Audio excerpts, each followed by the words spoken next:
Kapasitas tim GLD saya buka. Demikian saya akhiri. Tabi pun, selamat datang di channel GLD Lampung Barat TV. Salam literasi. Literasi jaya, Lampung Barat hebat, yes. Tabi pun.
Kayaknya full konsumsinya ini. Materi 10 menit, makan-makan 1 jam.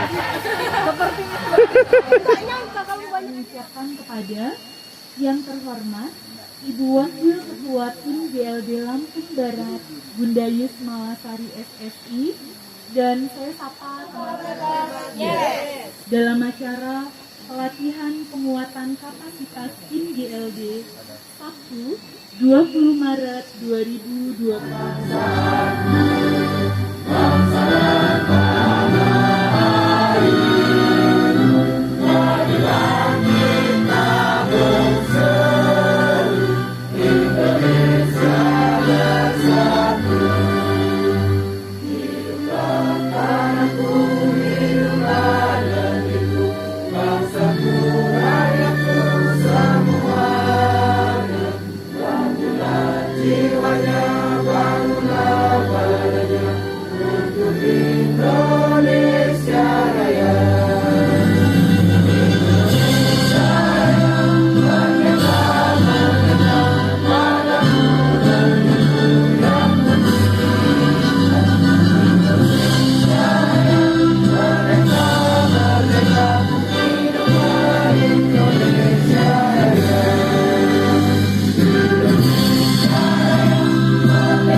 Silakan duduk kembali. Bismillahirrahmanirrahim. Assalamualaikum warahmatullahi wabarakatuh.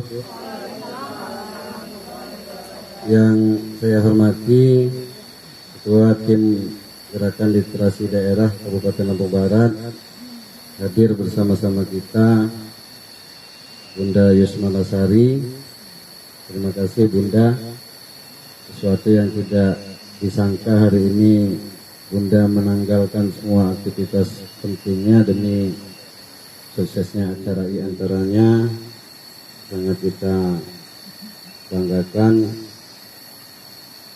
Ibu Elia dari Lampung Pos, Taman Baca.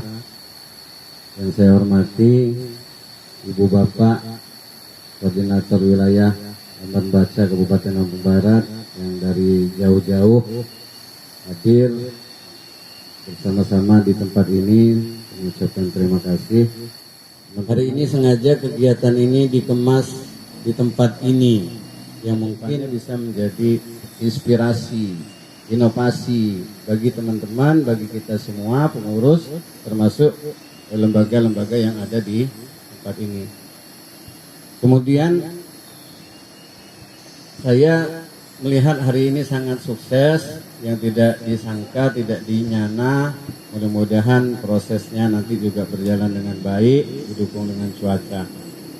Oleh karena itu saya terinspirasi ke depan, kenapa tidak ada kegiatan tim semacam ini, yang kegiatannya misalnya di Gerdai atau Kemiang. Sekaligus membuka acara kepada Bunda Yusmalasari SSI, disilakan.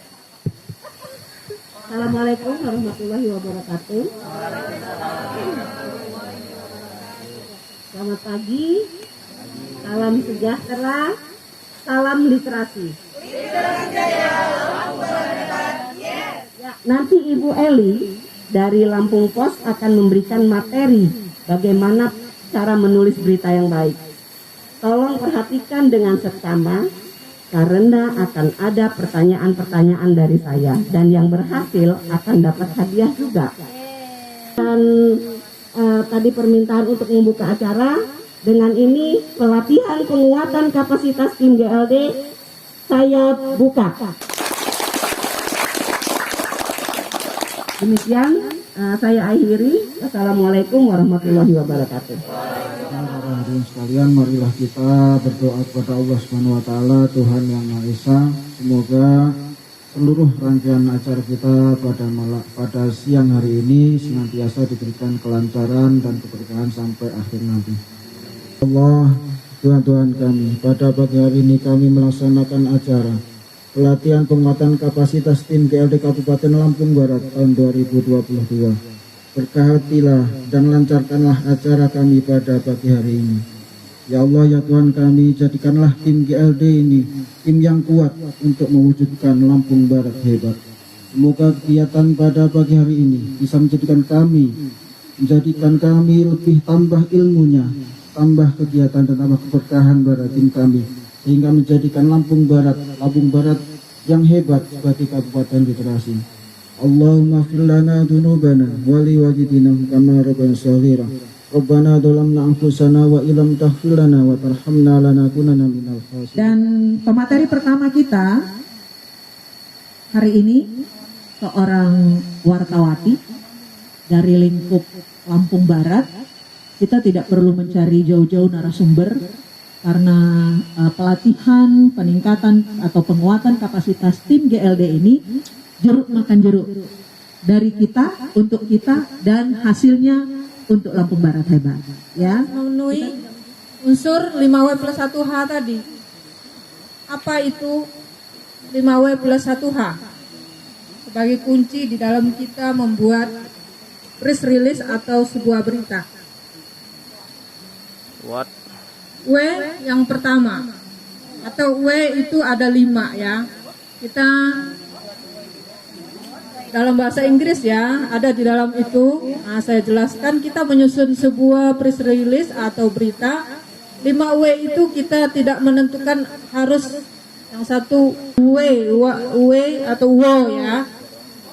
Wo itu artinya siapa. Nah, di dalam berita yang kita susun,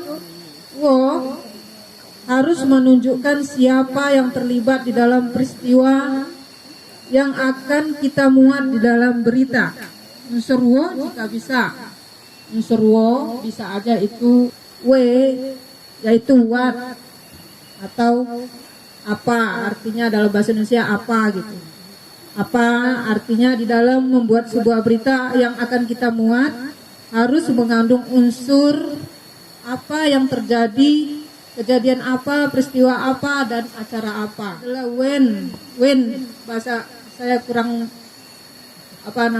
lihai ya bahasa Inggris ya, mungkin kalau saya salah menyebutkan harap dimaklumi ya, saya kurang pandai bahasa Inggris ya. Jadi when itu artinya kapan, artinya di dalam sebuah berita itu harus menggambarkan kapan peristiwa itu terjadi. Misalnya hari ini kita mengikuti acara kegiatan penguatan. Dalam setiap berita, di setiap penulisan berita juga harus ada where, artinya menunjukkan di mana. Nah, seperti kegiatan kita hari ini di mana? Nah, where di mana? Di Kubu Perahu gitu kan, kelurahan Perahu Pekon ya, Pekon Kubu Perahu, Kecamatan Bali Bukit, Kabupaten Lampung Barat. Yang terakhir adalah why. Why itu mengapa? Mengapa?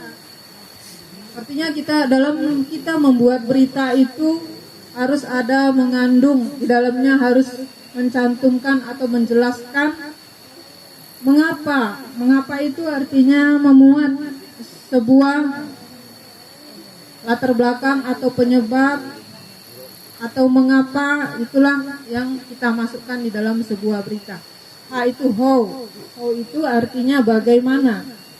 Ya, di dalam sebuah berita juga harus diisi unsur how, yaitu merupakan bahan tambahan atau melengkapi atau menjelaskan di dalam sebuah berita yang kita sajikan, yaitu memuat gambaran suasana, terus bagaimana berjalannya kejadian atau kegiatan yang kita ikuti, atau kegiatan yang akan kita muat di dalam sebuah berita. Misal acara apa hari ini, apa tujuannya, bagaimana sasarannya. Nah, itu termasuk di dalam unsur how di dalam sebuah berita.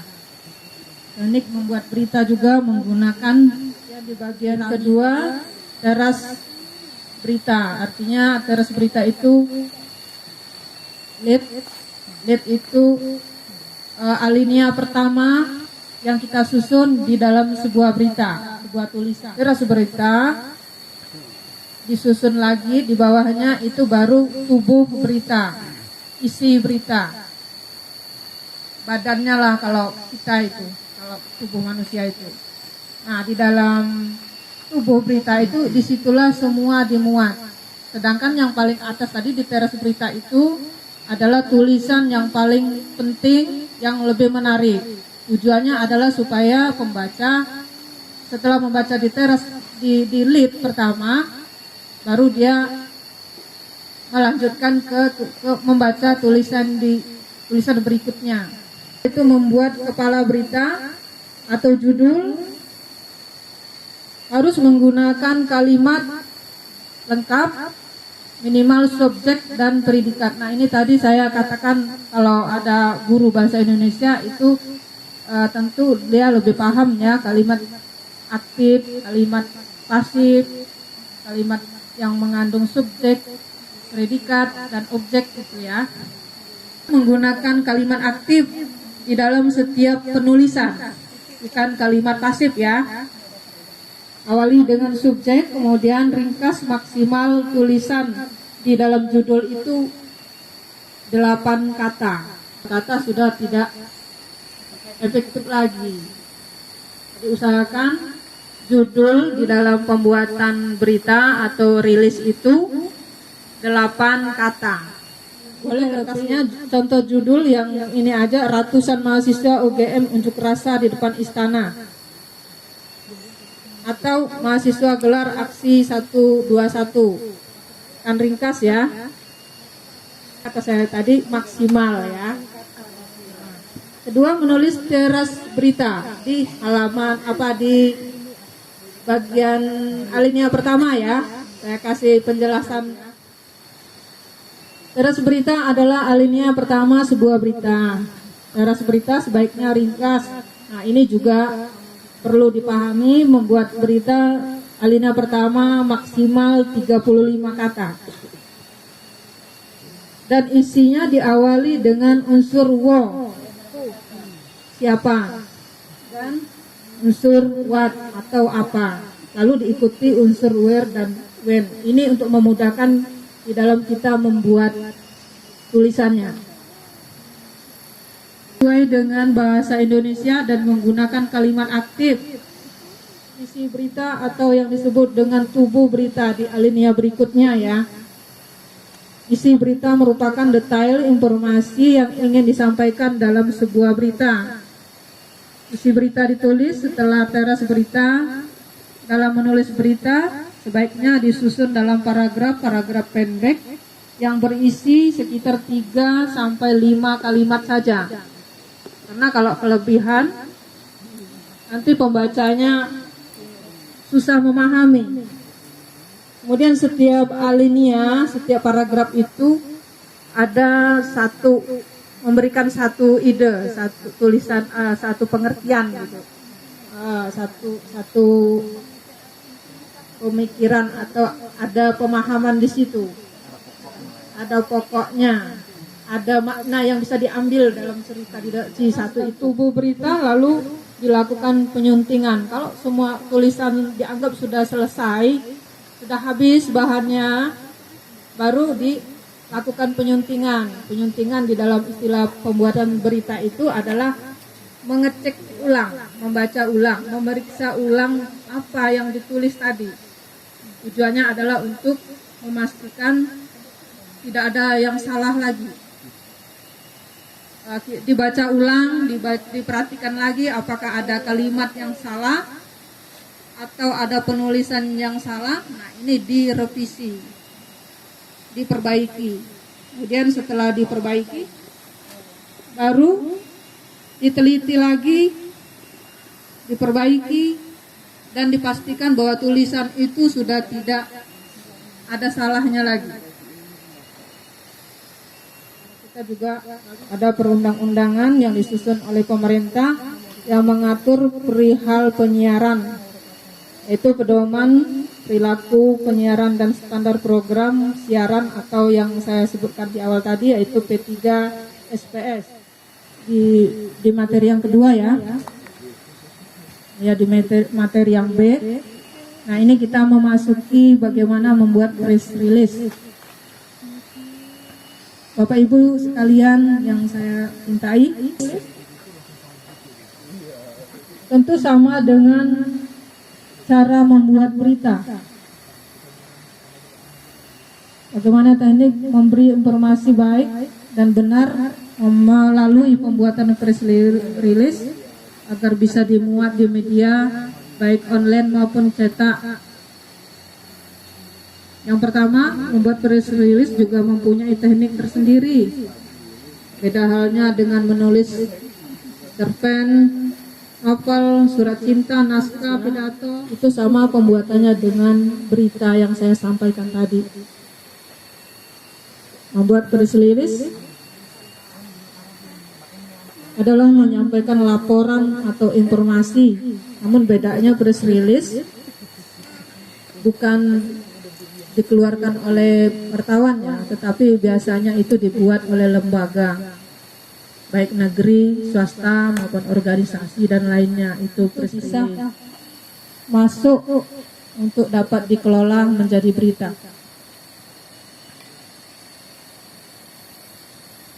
Yang pertama, press release-nya adalah mengumpulkan informasi atau ada peristiwa, kegiatan, materi atau sasaran yang bisa dijadikan sebuah tulisan dari informasi yang hendak disampaikan di dalam press release.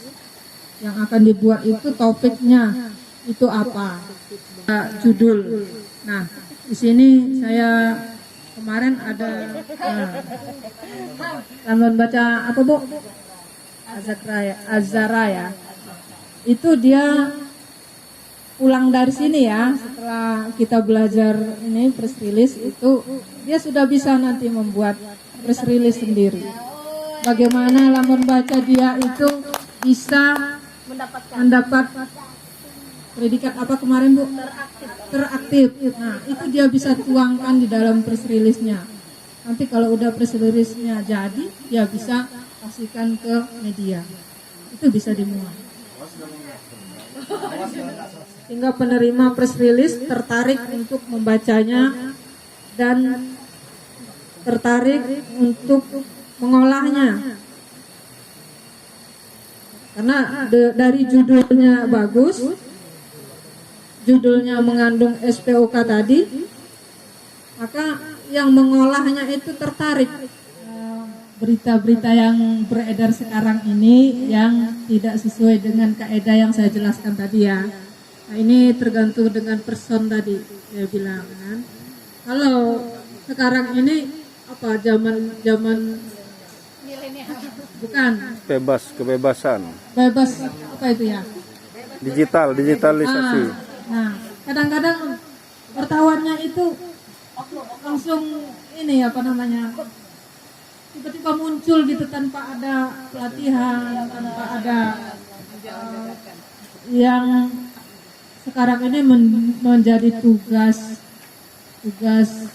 pengawas ya, tugas dari apa namanya Dewan Pers ya, untuk menyampaikan aturan-aturan yang sudah ada.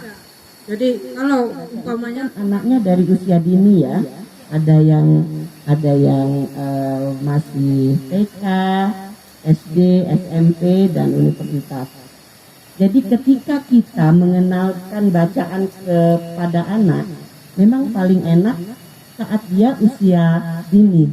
Itu perkembangan fisikomotor anak. Jadi kalau kita mau membentuk anak itu, bentuklah dia dari bayi, dari kecil sampai dengan umur 5 tahun. Setelah itu otaknya sudah siap semua berpikir, oh ini yang bagus, ini yang enggak bagus. Jadi kalau Mbak mendampingi anak-anak usia dini, kiat-kiatnya itu bagaimana supaya bacaan dia bagus, dia tidak percaya berita hoax, benar apa enggak itu berita, kalau hoax kan enggak benar. Jadi dampingi anak-anak itu. Jadi dipilah, oh ini bacaan yang bagus untuk kamu baca. Nanti diikuti. Nanti dia akan bilang sama temennya, ini kata ibu guru Devi, ini bagus lu buat kita, ini bagus lu buat kita. Nah untuk berita hoax, bagaimana kita kiat-kiat kita sebenarnya berita hoax itu kita atasi dari kita punya lingkungan terdekat, kita punya lingkungan keluarga. Kita harus berani berkata tidak benar. Coba kita perhatikan, kadang-kadang mungkin ibumu baca HP, ada berita dari temennya, begini, entah benar entah enggak, share lagi kemana-mana. Atau tante kita lah, saya aja suka dapat dari bibi saya udah tahu itu enggak benar, saya langsung bilang, tolong ya, ini enggak usah di-share, ini hoax, dan kita harus berani bilang itu, jangan kita membiarkan. Kalau kita membiarkan berita itu ya terus. Nah itu salah satu kiatnya. Kau harus berani berkata tidak. Kalau misalnya nih di dalam surat kabar terus tiba ada berita tentang lembaga atau sekolah, padahal sebelumnya tidak ada wawancara nih. Terus tiba-tiba di situ muncul tulisan yang kesannya negatif.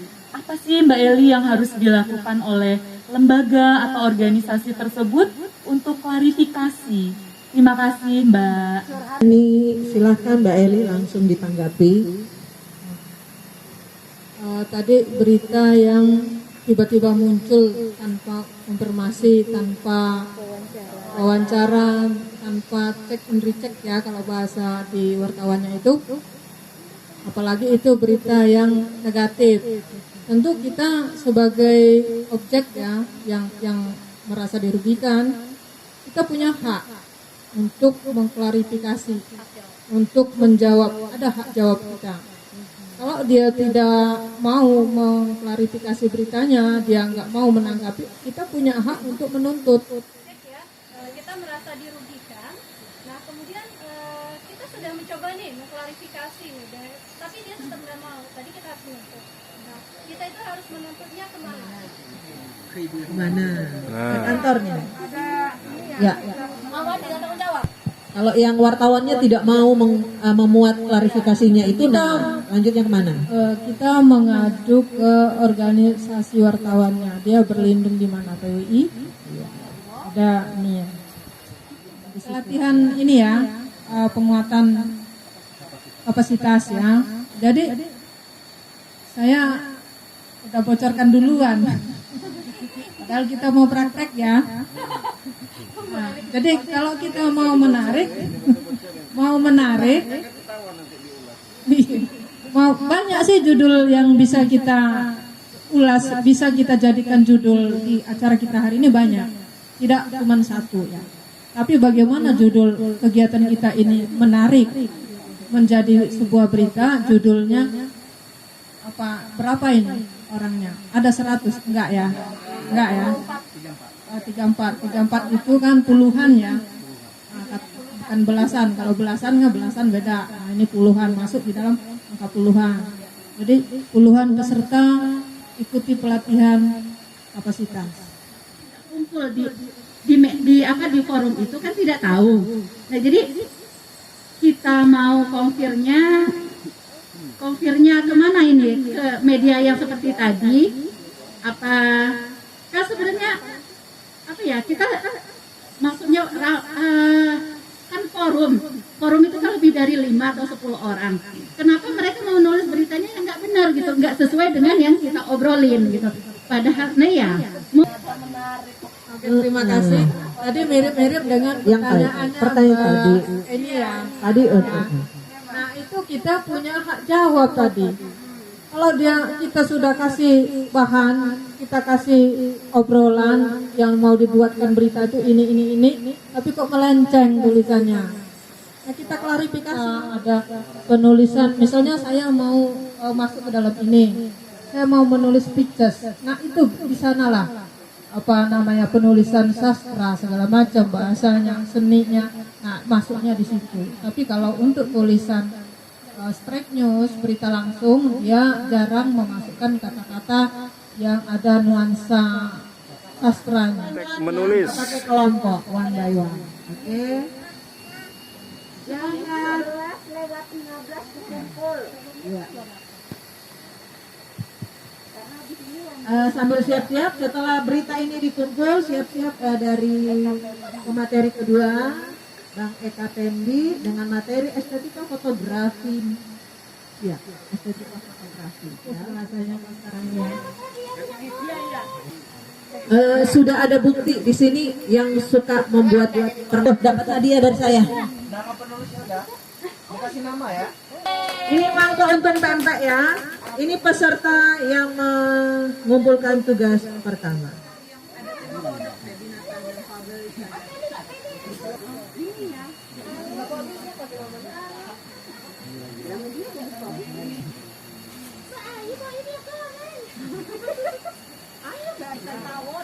Ada yang bawa minyak kayu? Udah ngumpul. Berita tiap kegiatan pramuka. Ya, biar pramuka. Ayo kumpul.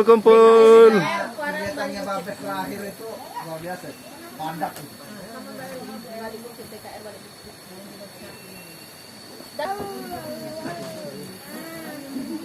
Bapak Ketua Bidang organisasi ya? Organisasi dan kemitraan Dr. Andes Junaidi MM. Wah, lengkap kan? Kurang ya. Kemudian teman-teman tim YouTube bisa lihat di Google, tinggal klik mau materi apa tentang fotografi banyak, tinggal prakteknya. Zaman saya dulu belajar tahun 2004. Yang pertama-tama fotografi ini kita harus tahu dulu pengertiannya, karena kalau kita nggak pandai dan bisa memaksimalkan alat yang kita punya. Dulu fotografi itu cuman pakai kaleng bekas saja bisa memotret. Itu namanya film roll. Kita bisa melihat karena ada apa Pak Ustadz? Cahaya. Cahaya ini memantul kena benda ini, pelantang ya. Pelantang ini kena cahaya. Nah, ngupload pertama itulah yang punya hak ciptanya gitu. Ya, hak ciptanya. Walaupun yang sebenarnya motret bukan dia gitu. Nah, makanya tolong teman-teman yang motret ya hati-hati juga gitu. Gitu, hati-hati. Kalau memang pengen hak ciptanya kita, ya kita dulu ngupload, baru dikasih ke teman-teman boleh. Dan jangan lupa dikasih makan mengan balak. MB. Mengan balak. Udah ngapling aja ya. Sarapan banget, udah ngapling. Nah, ini pada mau makan mengan balak.